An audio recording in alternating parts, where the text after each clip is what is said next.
So the last thing to do here is a derivative test on our critical point. So this was our derivative, this is our critical point that we found, and we're going to do second derivative test. I'm going to do first derivative test, but I think second derivative is going to be easier here, even though our a double prime is 4,000 r to the negative third plus 2 pi. I mean, this sounds terrible, but it's not as bad as it looks. All right, so we need to find out what a double prime of 10 over cube root pi is. So it sounds bad, but see, we're going to take that cube root of pi and we're going to cube it, so it's probably going to get nicer. All right, so I'm going to put that as 4,000 over 10 over cube root pi cubed, and then I have plus 2 pi. Okay, so what's that going to mean? So I can think of it as 4,000 times. I'll just write it like this, cube root pi over 10 cubed plus 2 pi. So I just took that denominator, flipped it, and brought it out. Right, then I'll cube that, so I have 4,000 times pi over 1,000, oh how nice, plus 2 pi. And actually, like, I could even look at it up here and say, you know what, I can work this out, it's 6 pi, okay? But even up here, this is positive, this is positive, this is positive. Everything's positive. So this has to be positive. So I didn't need to work it out, all right? That's positive. So A has a min, which is what we were looking for, the lightest can, at r equals 10 over cube root pi by second derivative test. And yeah, so it asks for the dimensions and the volume of the can. All right, the problem says, oh no, we know the volume. The question just says, what are the dimensions? What are the dimensions? All right, so I'll just summarize this. So the r is 10 over cube root pi.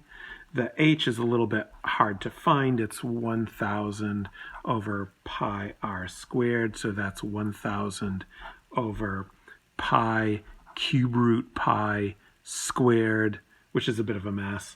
But you know, you can call it 1,000 over pi to the 5/3, or if you really want, 1,000 pi to the negative 5/3. But really, at any point, why not get decimals for these? Throw this in your calculator. You're going to get 6.828 centimeters for your radius, and you're going to get 148.394 centimeters for your height. All right, so you design this and you like send your stuff over to the machine shop and you say, I need a cylinder whose radius is 10 over cube root of pi and whose height is 1,000 pi to the negative 5/3. All right, they're going to screw it up. So in an applied problem, decimals are a good thing to have. All right, so now I've gone through several examples. The rest is up to you. With all these problems, think about the steps. This, by the way, was our step 7 right here. Think about the steps that we went through. Look for the quirky, individualistic things that each problem has, and you just got to struggle with them. You just got to try them and try them on your own. And if you get stuck, that's what Flex is for. And the homework on this is just going to be, I think I said that earlier. Now I'm going to have to find it. It is here somewhere.